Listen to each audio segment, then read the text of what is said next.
All right, day 4 of balancing mind, body, and breath. So I'm going to talk about 2 ways of experiencing yoga with 2 different paths. So one path we'll call the path of beauty, the other we'll call the path of adventure. Okay, so the path of beauty, both of them are going to the same destination. Both groups of people will arrive, and let's say there's a giant feast, a party, it's on the beach, everyone's having fun at the end. But path 1, the path of beauty, people on this path walk down, there's butterflies, there's hummingbirds, there's parrots, there's beautiful waterfalls to swim in, there's no danger, there's nothing to be fearful of. Everyone's happy. Nobody has to really try that hard because you're walking over flat ground. And so there's nothing to distract you from seeing the beauty all around you. Now the other path, let's say the path of adventure. You're going up the mountain. You're having to swim around cliffs in the ocean. Waves are rough. You have to climb up cliffs. You have to jump off of waterfalls. You have to swim down rapids and current. You have to cross the river on logs. Then you wind up in your destination with the other group as well. So, which path would prepare you for dealing with adversity in life, for making you stronger, for overcoming challenges? Well, the path of adventure, you're constantly overcoming challenges. It can be a metaphor for every obstacle you overcome, you become stronger. You become better able to deal with what life has to throw at you. You become more resilient. Cold doesn't bother you anymore. Heat doesn't bother you anymore. You're more competent in the face of danger. Now, if you do this alone, you become strong. If you do this with a group, you not only become strong, but you have fun doing it. And you're able to be there in case one of your other people needs help. So it's a good situation. Currently, I believe that yoga is taught on the path of beauty. Everything is blissful. Everything is about beautiful, light, love, all that. But I would say it lacks any type of adventure element where, let's say with the Bhagavad Gita, you are preparing for the war within. But how can you prepare for the war within if you are making the environment devoid of discomfort? And so I think, and I'm proposing a new way of teaching yoga where you are working with voluntary discomfort, adventure, with friends, and I think that this would speak a lot more to men. I believe women have already perfected the path of beauty, and I love going and practicing yoga in that way, going to a cacao ceremony, going to a gentle yoga flow after a long day of surfing, doing a guided meditation, yoga nidra, with a soft female voice after a hard day of working out or training or something like that. But again, if you don't have the opportunity to practice yoga and understand the principles of ceasing the fluctuations of the mind, be alike in cold and heat, pleasure and pain. If you don't enact these or have the opportunity to enact these, then you're not really building resilience to whatever life throws at you. So in that way, I think that men should be practicing yoga on the path of adventure, on the path of difficulty, hardships. And with that, we will train the body and then the breath.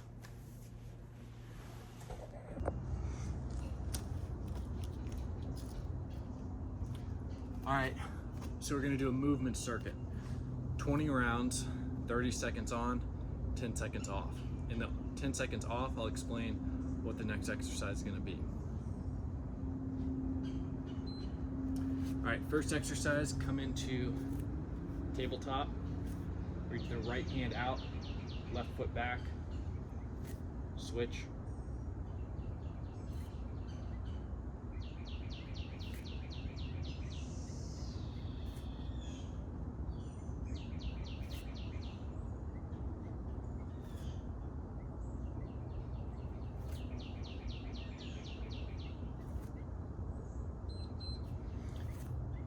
Ten seconds rest. Next, come into a plank. Move the right foot outside the right hand, left foot outside the left hand.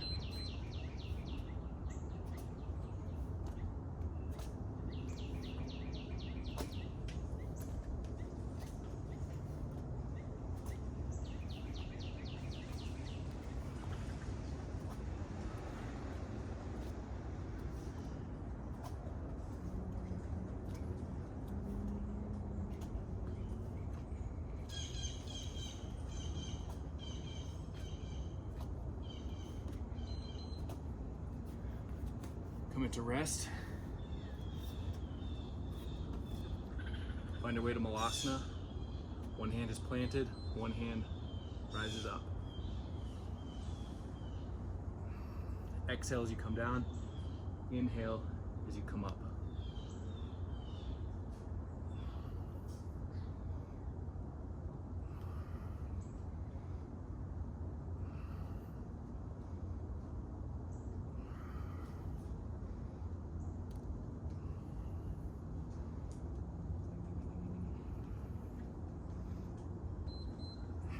Come into a seated position.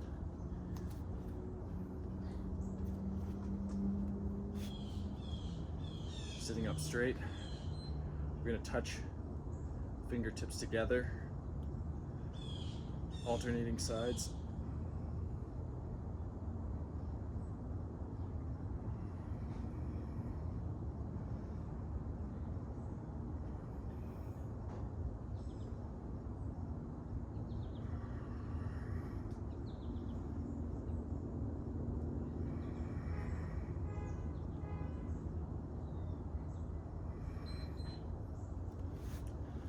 Come into a 90-90 degree bend with the knees. We're gonna move from one side to the other. As you come to one side, lift up off the hips.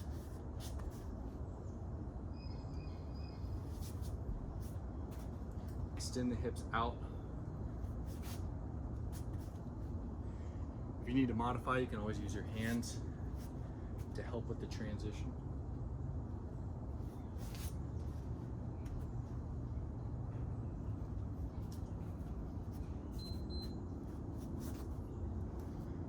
Come into pigeon on the right side, untucking the back toes. We're gonna come down, up.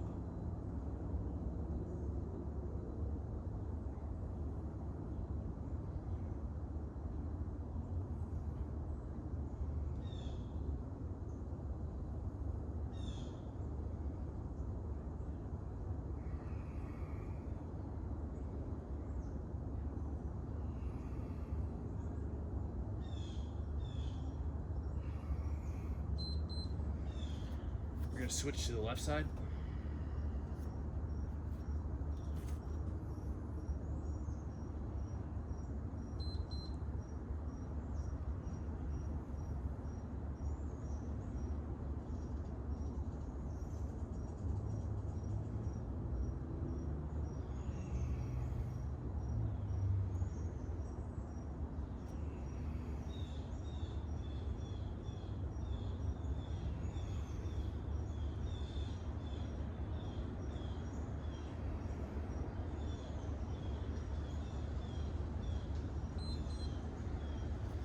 Okay, we're gonna come into a 30-second plank.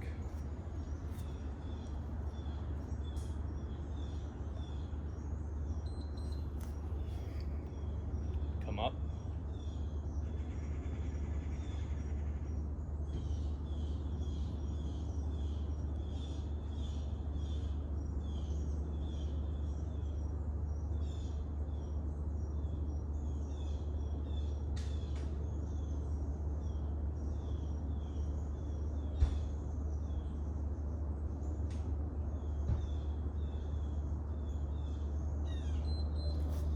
Okay, come into thunderbolt position. We're gonna do breath of fire for 30 seconds.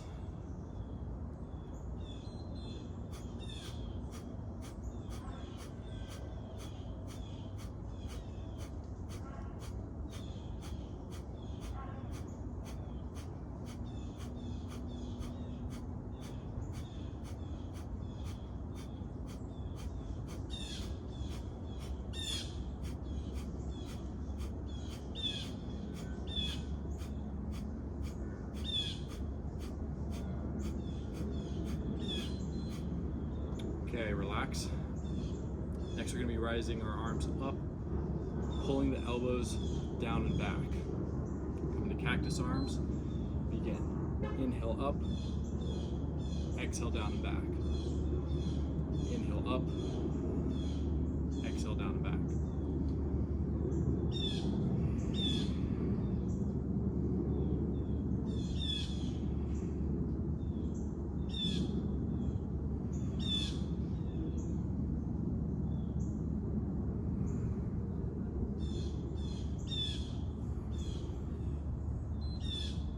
Relax. Next, you're going to tuck your toes underneath, coming up into standing position. Lower down with control, extend the knees, extend the hips, come back.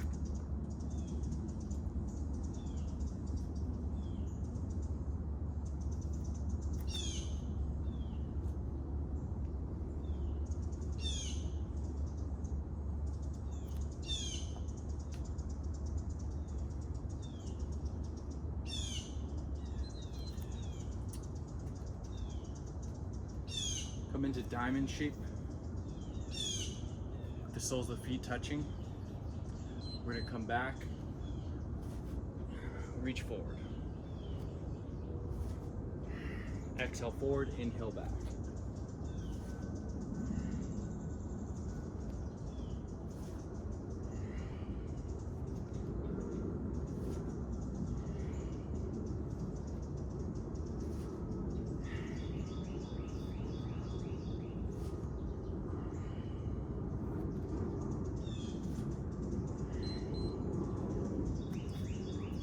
Come into crab position.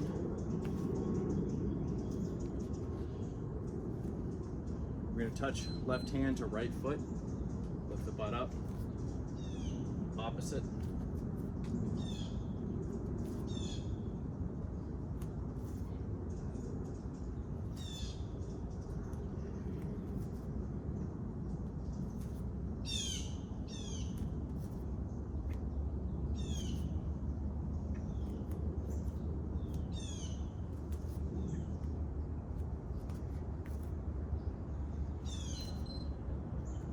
Relax.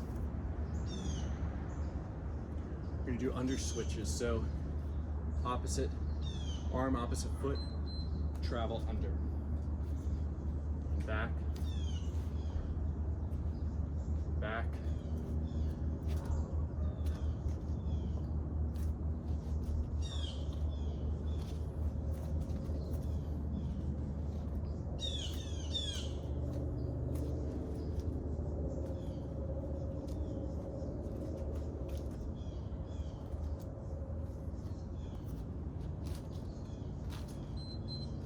Relax.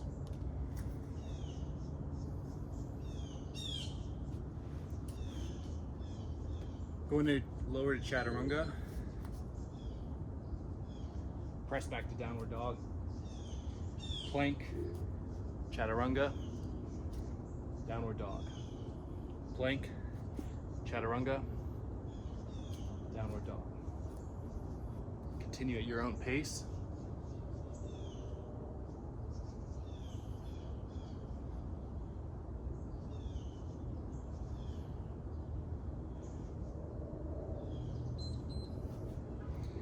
Relax.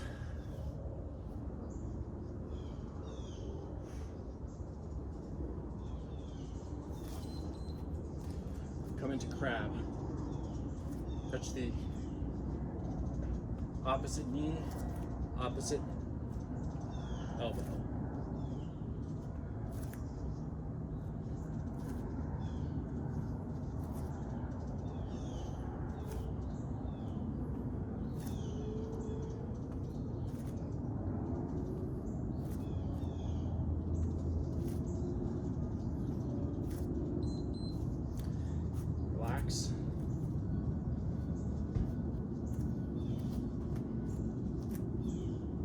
a standing position, arms overhead. Step the left foot back, up, right foot back, up, left foot back. Continue on at your pace.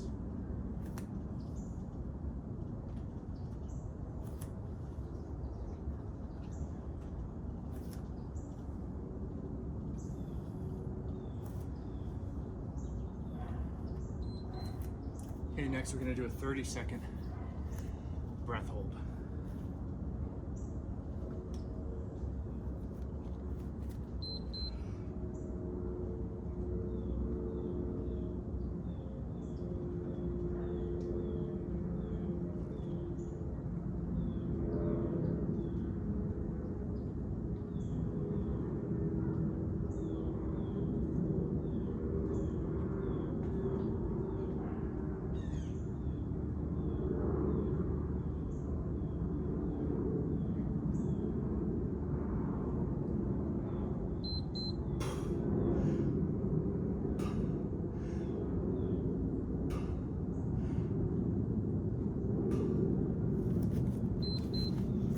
Come into seated position. Uncross the ankles, recross them opposite. Uncross, recross. Uncross, recross. Uncross, recross. Continue on.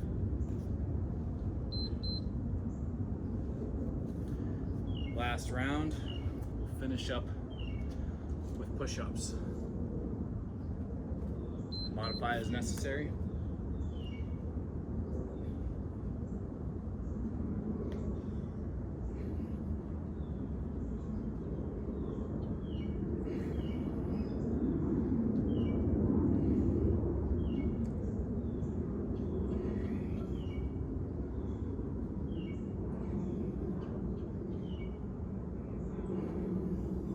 Five, 4, 3, 2, 1. All right, good work. Usually when you move better, you feel better. So I'll see you next time.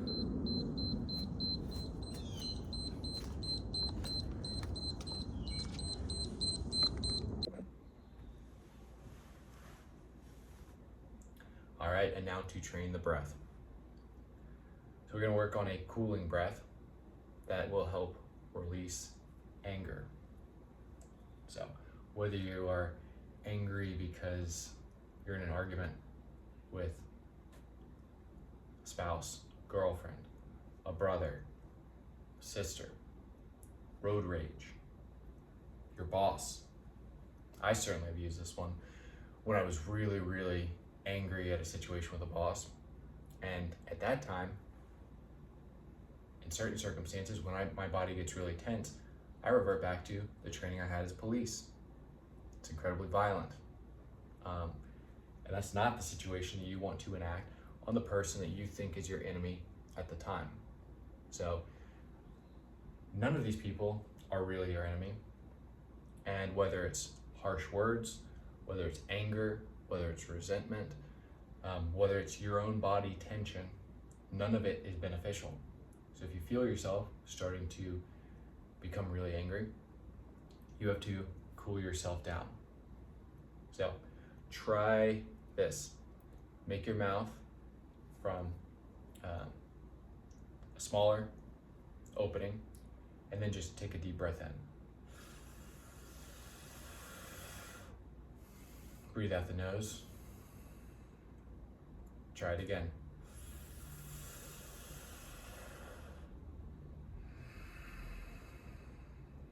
One more time.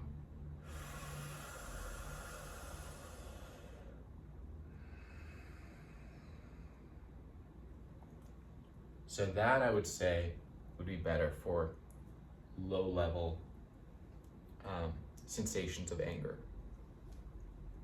If you are really, really worked up and you think you're about to become potentially violent, then I would recommend breathing out with the mouth. You're trying to essentially off gas that heat as fast as possible. So breathing in cool, off gassing heat. Do this 3 times.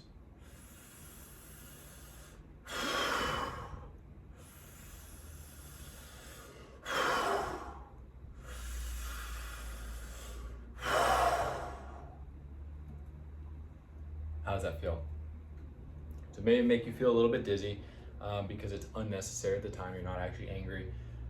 You're not actually feeling any emotion, anything like that. But if you practice and use this next time you think you're going to say something or do something that you would regret, try it. Cool yourself off. With yoga, one of the principles is ahimsa, nonviolence. And that's because if you really look at the situation, anytime, I would say almost any time I've been angry in life, the enemy was myself. And so by releasing tension in my own body and relaxing, cooling off, you've already neutralized the true enemy. It's not the other person, it's you. So let me know if you end up using that, trying it out, and tell me about the situation. I'd be curious. And I will see you tomorrow.